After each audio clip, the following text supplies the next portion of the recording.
विकास दुबे का तो एनकाउंटर हो गया, लेकिन इस गैंगस्टर की दहशत आज भी जिंदा है। बिकरू गांव से इंडिया टीवी के संवाददाता पवन नारा की एक रिपोर्ट देखिए, आप समझेंगे। गांव का चप्पा चप्पा उसकी दहशत की गवाही दे रहा है।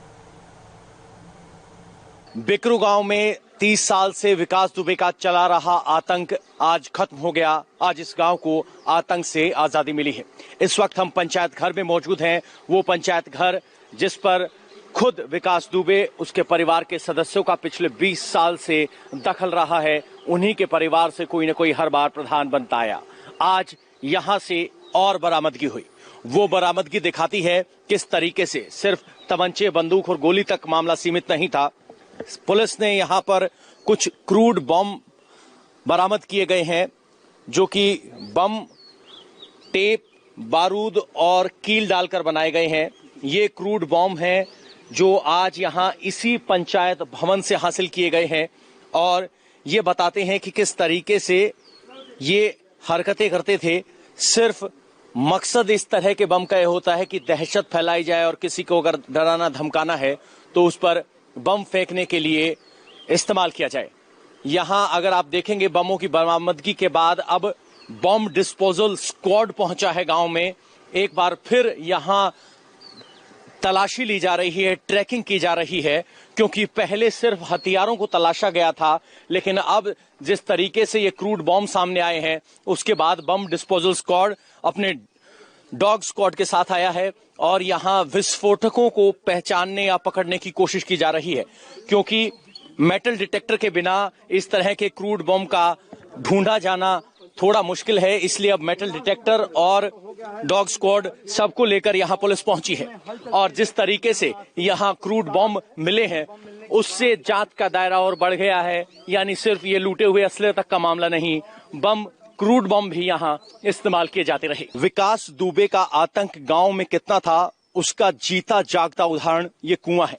बताया जाता है कि 10 साल पहले जब गांव में पानी की कमी थी तो कुएं पर विकास दुबे का एकाधिकार था। जो विकास दुबे और उसके परिवार की जी हजूरी करता, उसको पानी भरने की अनुमति थी और जो बिना अनुमति के पानी भरता उसके साथ मार पिटाई की जाती।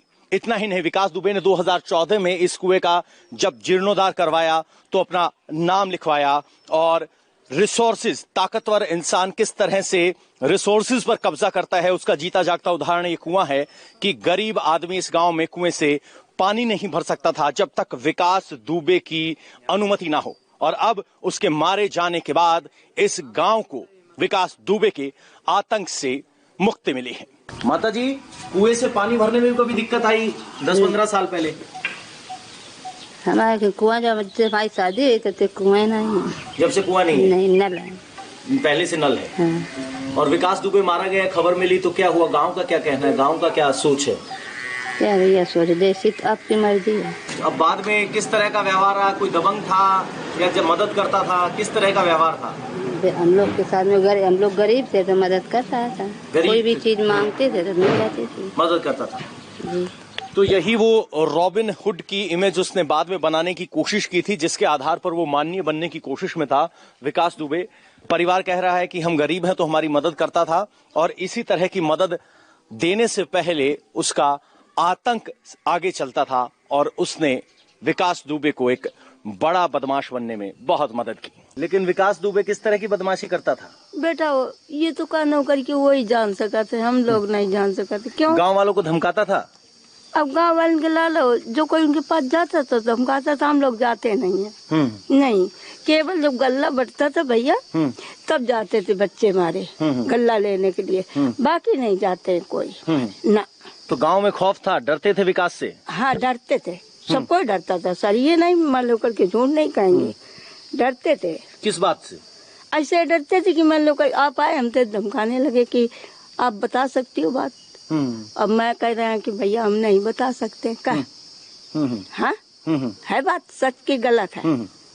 हाँ, तो बस बेटा का हमारे बच्चे जाते थे तब गल्ला बढ़ता था तब जाते थे सर। तो कह रही हैं कि सिर्फ राशन लेने जाते थे।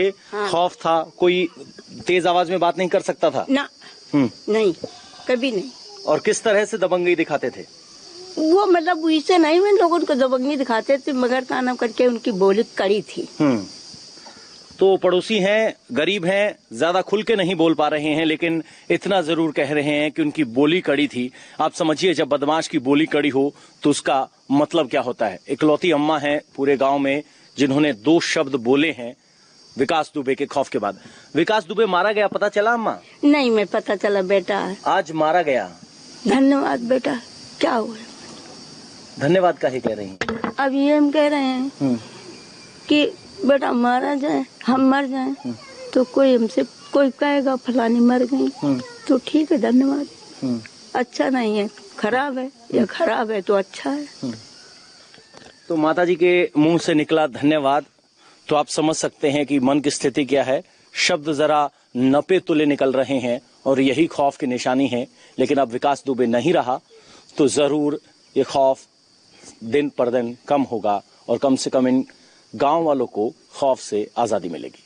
1990 के दशक में विकास दुबे छोटे मोटे अपराध करता था, लेकिन उसके बाद यूपी में मायावती की सत्ता आई और उस वक्त विकास दुबे का संपर्क कानपुर और आसपास के विधायकों से हुआ।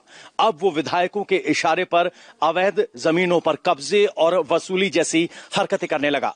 बदले में विकास दुबे की हरकतों पर पुलिस नरम होती चली गई, क्योंकि विकास दुबे की पहुंच अब विधायकों के जरिए लखनऊ तक थी और नतीजा ये निकला कि विकास दुबे और ज्यादा मजबूत बदमाश बनकर निकला और बाद में माननीय बनने के रास्ते पर चल पड़ा। साल 2001, उस वक्त उत्तर प्रदेश में बीजेपी की सत्ता थी और राजनाथ सिंह मुख्यमंत्री। ठीक उसी वक्त विकास दुबे ने बीजेपी के राज्य मंत्री दर्जा प्राप्त शख्स की थाने में गोली मारकर हत्या कर दी। इस वारदात में 2 पुलिसकर्मी भी मारे गए। मामला अदालत में पहुंचा, लेकिन विकास दुबे के खिलाफ 25 पुलिस वाले गवाही देने से मुकर गए और ये विकास दुबे के लिए टर्निंग पॉइंट साबित हुआ। इसके बाद विकास का खौफ इतना ज्यादा था कि उसके सामने कोई नहीं टिक पाया। 2004 में एक केबल व्यवसायी की हत्या में भी विकास दुबे का नाम आया, लेकिन उस मामले में भी विकास दुबे को सजा नहीं हो पाई। मकसद साफ था, पुलिस, न्यायालय, हर जगह विकास का खौफ तूती बोल रहा था और नतीजा सामने था कि विकास बदमाश से माननीय बनने की राह पर चल निकला था।